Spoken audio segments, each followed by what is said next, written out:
I'm Matt Quinn here with my friend Nick Wagon Connect.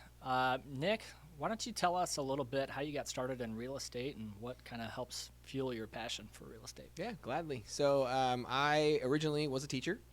I was a middle school teacher. I taught for 7 years. And towards the end of that 7 years, I was still teaching. Of course, you had to coach, and I was bartending because I had to make ends meet and just not making a lot of money. So ultimately, I decided to get my real estate license, started doing that part time, and really it took off for me to the point where I gave up bartending, I gave up coaching, and then lastly, I decided to leave teaching. So it all kind of happened pretty quickly. Within about a year and a half, I went from not having my license to quitting everything and going into this full time. That was 2018 when I went full time. It's been great ever since. Probably the best decision I've ever made, besides maybe wife, kids, that kind of stuff. For business perspective, we'll say. And it's been going great ever since. Running a team, being a part of a great brokerage. Buying, selling, investing, rentals, flips, that kind of stuff. It's been great. I understand you do some flips as well. Can you tell us a little bit about that and what makes a successful flip in your opinion? Yeah, so do some flips, and I always say that with my buyers, inventory has always been so tight that I'm not just waiting for someone to list a house. I'm actively trying to buy and renovate houses for my buyers to give them inventory. So if they tell me what they're looking for, if I can find a project that makes sense, I'm buying it, flipping it, and then selling it. And what makes a great flip? It's all numbers, right? If I can get it for the right price. I have some experience in, how much does it cost to renovate a kitchen? How much is flooring going to cost? How much is this going to cost? You throw all those costs together and then look at what it's going to be worth at the end. And for me, if it makes sense from a numbers perspective, it's something that I pull the trigger on. It is hard to pull the trigger on your first one or two deals because you're just, you're so over analytical and you're worried, oh my gosh, it's going to fail, it's going to fail, it's going to fail. 'Cause it's a large chunk of change, right? Sure. But if you trust your numbers, if you know what you're looking for, the numbers will tell you if it's a good flip or not. There's got to be some wiggle room. There's got to be some margin for error. But ultimately, if you're making some money off of it, it's a good project. Nice. So for somebody that's looking to get started in either investing or maybe flipping, what do you think is the key to get your foot in the door? Well, I mean, the hardest part is the capital, right? There are some ways that you can do it without any money in your pocket. We've all seen those webinars and infomercials and Facebook ads like, I've bought this house and now I'm driving a Lamborghini. No money out of pocket. Like, yeah, it can be done, but it does take a lot of patience, a lot of legwork. Finding the deals is the hardest part right now, just because everyone's values are so high on their homes that it really eats away at the cash flow, the profit potential. Interest rates obviously being a little bit higher on the investment side, again, eats into your cash flow. So you really have to do a good job of finding deals. And the best way to find deals is to just be a presence. Be out there, be on social media, go door knocking, send out some mailers so that when someone does have that need, you happen to be right there. They're talking about, I got to put mom or dad into a home. House needs some updating. I don't want to deal with the stress of whatever it might need. I'd rather just sell to somebody. And oh yeah, by the way, here's my ad, or here's my mailer, or here's a conversation that I had with this person just a little bit ago. And they call you, and for me, I'm very upfront and honest. I don't try to ever steal or sneak houses out from under people. I'll give them a pretty fair assessment. I'm like, hey, here's what you could probably sell it for if we went on the market. Here's, what my offer would be. The reason it's the difference is, obviously I got to make some money and blah, blah, blah, blah, blah. And that upfront disclosure, I think, is a great way to build the trust with that person so they don't feel like they're getting taken advantage of. Right. And, if they sell to me, great. If they don't, that's fine too. They either go to another investor or, sometimes it works out to where I just list the house. So I don't get a flip opportunity, but I get a listing out of it. And out of that listing, maybe I get another listing or two from a neighbor. I get a buyer, whatever it might be. So yeah, just being out there, being a presence is probably the biggest, besides capital, hurdle to getting into investing, is because finding deals right now is pretty tough.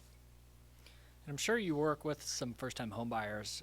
What are you seeing out there for them? I know it's a little bit maybe of a challenging market for a first-time home buyer. So what are you seeing out there for a first-time home buyer? Yeah, it's getting tougher and tougher every day to be a first-time home buyer.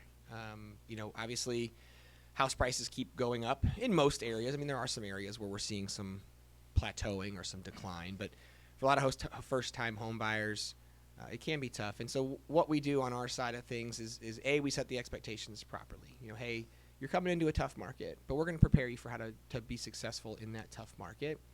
And there are some programs out there that can help with some costs. Down payment assistance is out there right now. Certain homes, you can get the seller to pay your closing costs, which definitely helps bring the out-of-pocket down. But I think just being an upfront communicator in the market that we're getting into, it helps lessen the stress so that they know if we go out on the first weekend, hey, it's probably going to be competitive. But, hey, if that house makes it through the first week and a half without any offers, well, guess what? Now we can probably have some room to negotiate. We can get seller closing costs paid. We can maybe get the price down a little bit, or maybe not have to waive so many contingencies. And that on top of some off-market stuff, like get a seller who's like, hey, I just want to get X dollars for my house. You got a buyer? I happen to have a buyer. Great, let's make it happen. But yeah, I never say that it's going to be easy, because even when you're not a first-time home buyer, it's not easy. It's there's some stress in this. It's, for a lot of people, it's the biggest purchase they're ever going to make.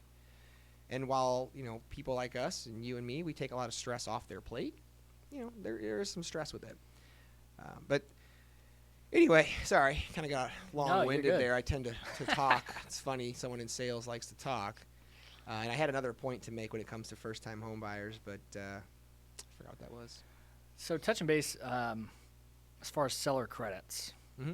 I guess maybe two-part question. How often are you seeing like multiple offers right now, and then maybe how often are you seeing the ability to negotiate a seller credit? And they're probably tied together, I would assume, somewhat. I would say if you're in a multiple offer situation, you can't expect a seller credit. Sure. There's at least one of those offers doesn't have a seller credit, and then the number makes sense for the seller. So if it is multiple offers, you really have to have the expectation that you're not going to get a seller credit. I don't want to say never, but just kind of rare, setting the expectation, right? But like I mentioned earlier, once that house is set on the market for a week, 10 days, and it's made it through that first weekend of initial, hey, introduction to the market, everyone's seen it. If it makes it through that first little weekend, well, the market said, hey, I don't want that house at that price. So then a first-time home buyer or any buyer can come in and either negotiate the price down or say, hey, I'll give you this price, but can you cover my closing costs? And the sellers are much more apt to be willing to work with that because they didn't get an offer in their first weekend. And so that tells them, well, maybe we missed the mark on price for the condition of the home. If I can get a good price and sell my home quicker, all I got to do is pay out $3, $4, $5, whatever $1,000 in seller credit. That makes sense for me. Sure. So as values are going up and maybe you're seeing more people offer above ask, are you seeing any issues with appraisals? Are appraisals coming in low? Are you seeing appraisal gaps? Or what are you seeing out there right now? Yeah, appraisals are, at least for now, knock on wood. I don't want to jinx anything. I have not been having any issues with appraisals coming in at, kind of at contract price. And, I have appraisers who call me, who were on the listing side, hey, how many offers did you get? I got 15 offers. Okay, well, 15 people were willing to offer, $450,000 for this house. So it's probably worth $450,000 at least. So appraisers are taking that market those market conditions into account when it comes to their appraisals. And so we're getting them, pretty much right on the nose. A couple that have come over, I've had a handful of them come in a little light, but nothing where we're having to go, oh crap, we were $50K off. Right. But then it also goes to your second part of your question when it comes to appraisal gaps. An appraisal gap is a great way to be competitive without completely getting rid of that appraisal rider, putting a cap on the amount that you'll pay over an appraised price. So for someone who's, if we have to go quite a bit over list price or over what the comps suggest would be a fair price, but you're afraid of having to pay $20, $30, $40, $50,000 over the appraisal, you can use an appraisal gap of, hey, I'll pay 5, 10, 15, whatever, over the appraisal price. So it has a cap to the amount that you'll have to bring to the table if it does appraise light. As a seller, it's a little bit more appealing as opposed to having the appraisal rider because you're going to get at least a little bit more than the appraisal price. As the buyer, it's a way to be competitive without completely getting rid of that appraisal rider and still being able to compete with some of those other offers. And I know we said we weren't going to touch on this, but with the NAR lawsuit, and I don't really want to touch base on that, but more so buyer consultations. Yeah. I feel like they're probably more important than ever. They were always important, but maybe just more of a focus and a spotlight on them. how are you handling a buyer consultation, and maybe how are you explaining what your compensation is, or does that even come up at all? It's funny. The lawsuit's been going on for a while now, and I proactively would bring it up in certain occasions, and it's funny how many people are like, oh, I have no idea what you're talking about. Sure. So that's always been fun. But buyer consults are something that we've always done. We've always encouraged them, even before the lawsuit, before any of this stuff came down, because it really does. Like I talked about, setting proper expectations, getting the communication styles out, getting a proper search set up, answering the questions that they have, going through the process so that there's no surprises. You're in a house and you're like, wait, what? You didn't say anything about earnest money. I got to bring money to the table. Like, how much are inspections? All that stuff is communicated to them up front. And that right there is valuable. So when it comes to the conversation about my compensation and, hey, here's what my compensation is, I've just shown you a good chunk of what I'm worth by doing this buyer consultation and educating you on the process and answering your questions and really informing you on how this is going to work. They feel empowered, they feel confident, and that's what I want when we're going into the home buying process, because it is difficult. I want them to be happy and positive and confident and know what's going on. Then when it comes to other ways that you provide value, I mean, we are people who are connectors, right? Like, we have people that solve the problems, and that's valuable. Our advice is valuable. Our knowledge is valuable. Knowing what's coming where. Hey, there's a great local spot getting ready to open up. I love this house right here because it's a great location. I know that your kids, run a huge backyard. This one's got a great backyard. It backs up to a park. These are things, yes. Can you see it online? Yes, you can find that kind of stuff online. But going that extra mile and being proactive with that search before they hit the market, finding houses that aren't on the market, those are other ways that we can really show our value and help solve problems that they either don't even know exist yet, or problems that come up in the process. So let's Hope talk. I communicated that right. No, Like you're I kinda- good. Great job. So let's talk a little bit about investors. I feel like they're increasing the market share as far as the percentage of buyers out there, especially with people, maybe have a low interest rate and don't want to move, or maybe first-time home buyers getting priced out, or whatever that case is. What do you see out there as far as investors, and maybe what makes St. Louis either a good or a bad place to invest, depending on what your thoughts are, or the St. Louis metro area? Yeah. Investors are definitely. I feel like everyone watches HGTV and they're like, oh, I can flip a house. Sure. I could do it no problem. But the secret's out that a great way, probably the best way, in my opinion, to build wealth is through real estate.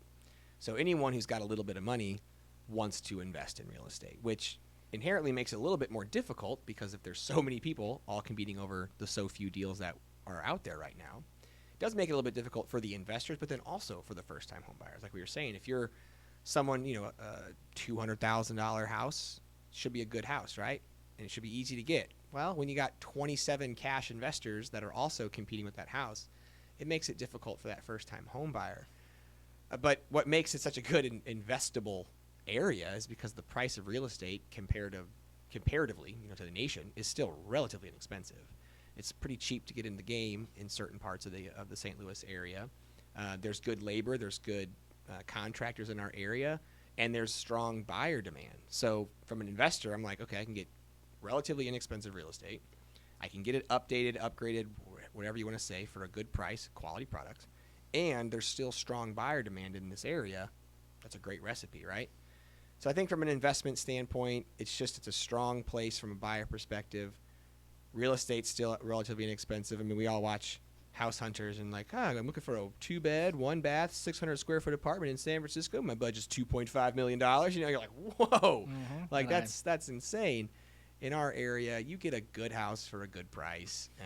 Cost of living is pretty low. Safety is really high, I think, in most areas here. I mean, obviously, everyone has their own opinions, but I live here for a reason. I love this area, and I think a lot of investors can see that.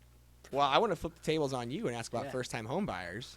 It is difficult for first-time home buyers. Yeah. So what are some ways that, on the lending side of things, you can help out or, assure a first-time home buyer that they're making a good decision? Yeah, I would say first-time home buyers, it's a delicate situation. I mean, it definitely is a little bit tougher than it has been in years past. With the tight inventory and then interest rates. What we're doing a lot now is just a lot of down payment assistance programs if they're tight on funds or they need that help. And that can also carry lower interest rates, which will help them qualify for a little bit more, or maybe even getting a gift from a family member to help with that down payment, which is going to, help lower that mortgage payment. So those are some ways that we've been handling it. But yeah, it's definitely been a little bit of a struggle. But also really just kind of helping them prepare and plan, because a lot of them maybe aren't quite ready yet. Yeah. I feel like a lot of first-time home buyers are people that just aren't quite ready yet in this market, just getting their credit kind of in order, making sure that maybe they have some money set aside for when they're ready to buy. So just really more of a consultative and more maybe of a patient approach. I think on a that's lot of big. people. I come across a lot of fear Yes. when it comes to people approaching a lender or an agent of, oh my gosh, if I talk to Matt, I'm committed to him forever, and he's gonna, he's not gonna steer me the right way. No, I think I like what you said. It's a consultative approach. I'm the same way on the real estate. Like, I want to help you out. I want to answer questions. I want to advise you. I want to educate you. If you choose me, great. Like, obviously, that's why I do what I do, right? But ultimately, I just want to empower people. I want them to know and feel, like I said, confident, positive when they walk away that, hey, I can go buy a house, or hey, I can invest in a house, or hey, I can sell this house, and not have to feel like, well, if I meet with him, that must mean I'm his guy, like I'm going. Like, no, I mean, yeah, obviously I want that, but I don't want anybody to be scared. Would you feel the For same sure. way? Like, yeah. yeah.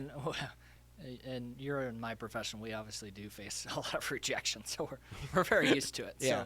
So if you do talk to us, there's really no obligation. There's no obviously we do want you to work with us, obviously, but Yeah. there's no pressure, and we're just here to help.